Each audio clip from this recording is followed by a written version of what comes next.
नमस्कार, द नगरी न्यूज की खास पेशकश खबर दिनभर में आपका स्वागत है। मैं हूं दीक्षा शर्मा। चलिए रुक करते हैं दिनभर की बड़ी खबर को। 12 जिले की अंता विधानसभा सीट पर होने जा रहे उपचुनाव का प्रचार प्रसार अब थम चुका है।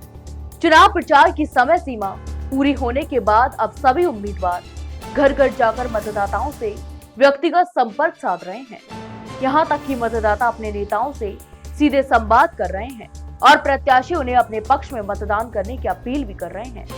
आपको बता दें कि इस सीट पर कुल 21 उम्मीदवारों ने नामांकन दाखिल किया था, जिनमें से जांच और नाम वापसी के बाद अब 15 प्रत्याशी मैदान में बचे हैं। अब निर्वाचन आयोग ने शांतिपूर्ण, निष्पक्ष और पारदर्शी मतदान की सभी तैयारियां भी पूरी कर ली हैं। 11 नवंबर यानी कल मतदान होगा और 14 नवंबर को मतगणना के बाद परिणाम भी घोषित किए जाएंगे। इस विधानसभा क्षेत्र में कुल 268 मतदान केंद्र बनाए गए हैं, जहां 2,28,264 मतदाता अपने मताधिकार का उपयोग करेंगे। इनमें से 1,16,783 पुरुष, 1,11,477 महिलाएं और 4 अन्य मतदाता भी शामिल हैं। राजस्थान में स्थानीय स्वशासन संस्थाओं पर अब अफसरों का राज भी शुरू हो गया है। राज्य में हजारों पंचायतों और कई नगर निकायों में जनप्रतिनिधियों का कार्यकाल समाप्त होने के बाद शासन की जिम्मेदारी अब प्रशासनिक अधिकारियों को सौंप दी गई है। 9 नवंबर को जयपुर, जोधपुर और कोटा के सभी 6 नगर निगमों का कार्यकाल खत्म हो गया है, जिसके साथ ही राज्य की 11,310 ग्राम पंचायतों और 53 नगर निकाय चुनावों में भी जनता से चुने हुए प्रतिनिधियों का कार्यकाल समाप्त हो गया है। अब जब तक नए चुनाव नहीं होते, इन संस्थाओं में अधिकारी प्रशासक के रूप में शासन संभालेंगे। यह पहली बार है जब इतनी बड़ी संख्या में निकायों में जनता के निर्वाचित प्रतिनिधि नहीं है।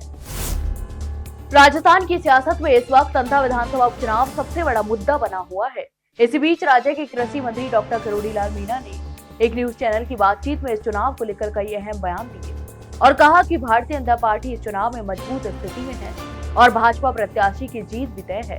जब उनसे पूछा गया कि वे चुनाव प्रचार में गए या नहीं, इस पर उन्होंने कहा कि अब मैं क्यों नहीं गया, मुझे बुलाया गया या नहीं बुलाया गया, ये सारी बातें ऐसी हैं जिन पर मैं कुछ नहीं कहना चाहता। हर नेता की अपनी भूमिका और अपना रोल होता है, तो वहीं पार्टी के सभी वरिष्ठ नेता वहां चुनाव प्रचार कर रहे हैं।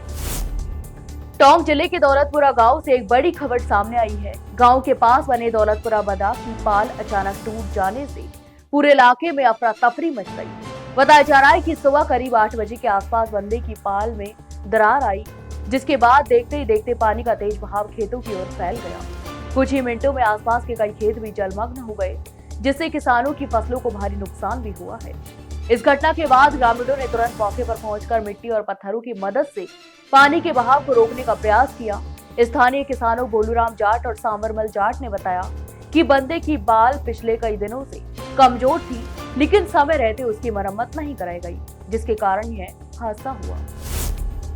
दिगंबर जैन समाज की ओर से आयोजित श्रीमद जिनेन्द्र पंच कल्याणक प्रतिष्ठा प्राण महामहोत्सव के तहत निकला ऐतिहासिक जुलूस भव्यता और आस्था का प्रतीक बना। हाथी, घोड़े और बग्गियों के शाही लवाजमे के साथ निकले इस शोभा यात्रा में जैन समाज के हजारों श्रद्धालु भी शामिल हुए। मार्ग में जगह जगह पुष्प वर्षा कर इसका स्वागत किया गया। तो वहीं वर्तमान सभागार पहुंचने पर वात्सल्य वारिधि आचार्य वर्तमान सागर महाराज सत्संग की उपस्थिति में 1008 कलशों से भगवान का जन अभिषेक किया गया।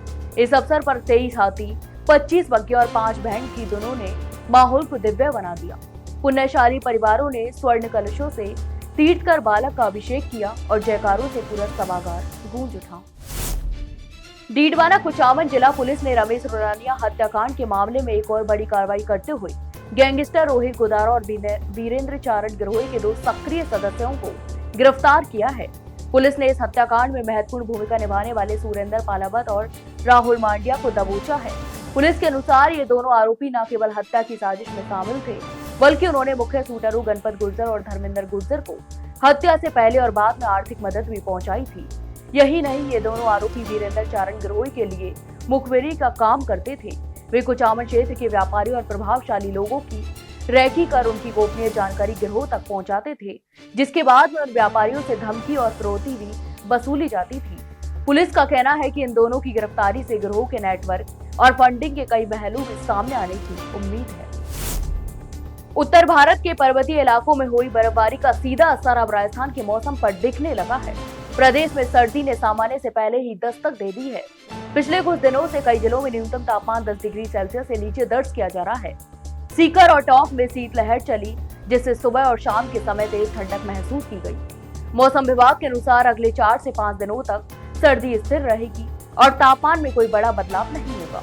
पिछले 24 घंटों की बात करें तो पूरे राजस्थान में मौसम शुष्क रहा। दिन भर आसमान साफ और धूप भी तेज रही, जिससे लोगों को दिन में कुछ राहत मिली।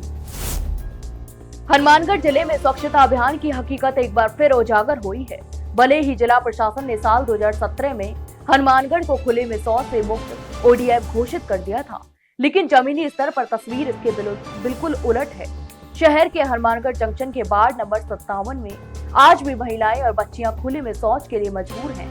स्थानीय निवासियों का कहना है कि वार्ड में नगर परिषद ने लाखों रुपए की लागत से सार्वजनिक शौचालय बनवाया था, लेकिन करीब 2 महीने पहले परिषद के एक कर्मचारी ने उस शौचालय पर ताला जड़ दिया। तब से अब तक किसी अधिकारी ने इस ओर ध्यान नहीं दिया। यहाँ तक कि क्षेत्र की महिलाएं और बच्चियां रोजाना करीब 2 किलोमीटर दूर झाड़ियों में जाकर शौच करने को मजबूर हैं। यह स्थिति न केवल असुविधाजनक है, बल्कि महिलाओं की गरिमा और सुरक्षा दोनों पर सवाल खड़े करती है।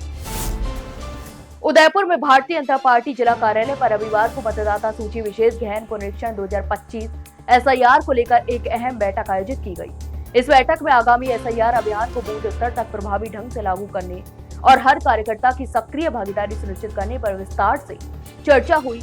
तो वहीं बैठक में मुख्य अतिथि के रूप में भाजपा प्रदेश प्रवक्ता एवं पूर्व प्रदेश मंत्री भी उपस्थित रहे। इसके साथ ही जिला अध्यक्ष गजपाल सिंह राठौड़, विधायक ताराचंद जैन व फूल सिंह मीणा समेत कई नेता भी मौजूद रहे। बैठक के दौरान वक्ताओं ने कहा कि लोकतंत्र की मजबूती मतदाता सूची की शुद्धता और व्यापकता पर निर्भर करती है। इसलिए प्रत्येक बूथ स्तर के कार्यकर्ताओं को सुनिश्चित करना होगा कि कोई भी पात्र मतदाता सूची से वंचित न रहे और किसी का नाम गलत तरीके से दर्ज न हो। Sikar minority affairs association Sikar की ओर से शहर में 7वां ऐतिहासिक और भव्य सर्वे मुस्लिम समाज प्रतिभा सम्मान समारोह का आयोजन किया गया। यह समारोह सीकर में सामाजिक एकता, शिक्षा के महत्व और प्रतिभा को प्रोत्साहित करने की दिशा में एक यादगार पहल साबित हुआ। इस भव्य आयोजन में समाज की 232 प्रतिभाशाली बेटियों और बेटों को उनकी उत्कृष्ट प्रदर्शन, उपलब्धियां और समाज के लिए किए गए योगदान के लिए सम्मानित किया गया।